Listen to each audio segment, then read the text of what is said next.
I know who we are. Welcome back to She's Out of Your League, and I'm going to start off with an introduction this time as a novel idea. I'm Leslie Koerdt with Zaid Hakim and James Palmer.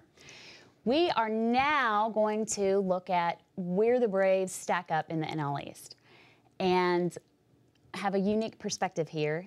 James has a Phillies connection, and he is a lifelong Phillies fan. Not the restaurant Philly connection. You're actually from Philadelphia. Yes, I am. Absolutely, absolutely. And then Birthplace we have of our nation. You're welcome.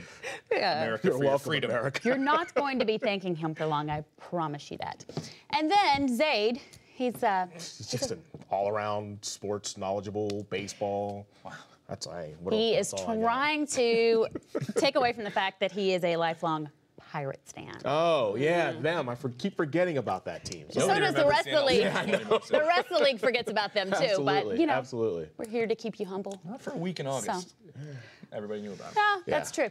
Well, okay, what we want to get down to now is last time we talked about what the Braves did or did not do, and we're going to talk about what the rest of the league did. And Phillies made a few moves, not drastically like the Marlins, but you know, give us your perspective on that. Whoa, Phillies made some major moves here. Let's talk about this. Jonathan Papelbon is, I'd say, an upgrade from Ryan Madson, who is a converted setup man into a closer. Nobody's ever seen Ryan Madson do it for an entire season. The Phillies really hadn't seen him do it for an entire year, so that's why they went out and got Jonathan Papelbon. Now they also got some great bullpen help, Zaid, by getting Dontrell Willis. No big deal. D-Train's now in the bullpen. You're right when you said no big deal. No big deal. I mean, 5 years ago that might have been a big deal, but you know. More than that, actually.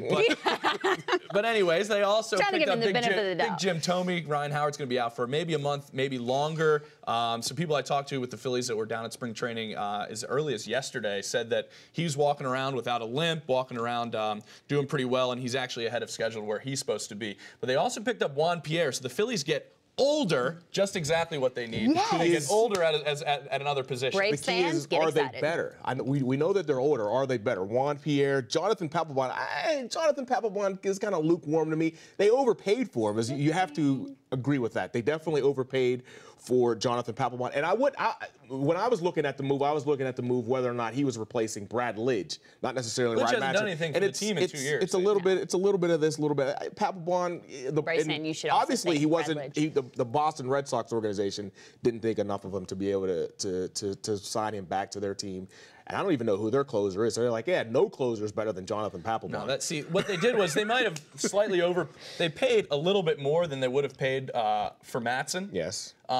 Comparing him to Lidge, it doesn't really make any sense because Lidge hasn't done anything in 2 seasons. What they did do is they might have overpaid for Papelbon a little bit. What they did with another NL East team is the amount of money the Marlins paid for Jose Reyes is exponentially greater than what the Phillies paid to bring Jimmy Rollins back for another 3 seasons, well, which is where they saved a lot of money. Bringing Rollins back, the market for a shortstop was very thin, and bringing him back for barely anything of what, if you compare it to what the Marlins paid Jose Reyes, they really got a steal there because there was nobody really else you could You're take. right about that. That was a key move. But the one thing that you did talk about that I'm questioning and I have to wait to see is whether or not Thome can replace the early season production of Ryan Howard. That is a huge injury going down on the last play of their season for him to go down with the torn Achilles. Torn Achilles. But what they'll do is they're going to platoon first base. They're going to have John Mayberry who's going to play some left field and he's going to play some first base. They're very high on him. They also have Lance Nix and they're very high on John Mayberry. If you combine what Lance Nix did against right-handed pitching and what John Mayberry did against left-handed pitching last season, if you combine that into the platoon that they're supposed to play in left field, that's the highest on-base percentage of any left fielder in the National League. Just morph the players together. Just turn them into one player.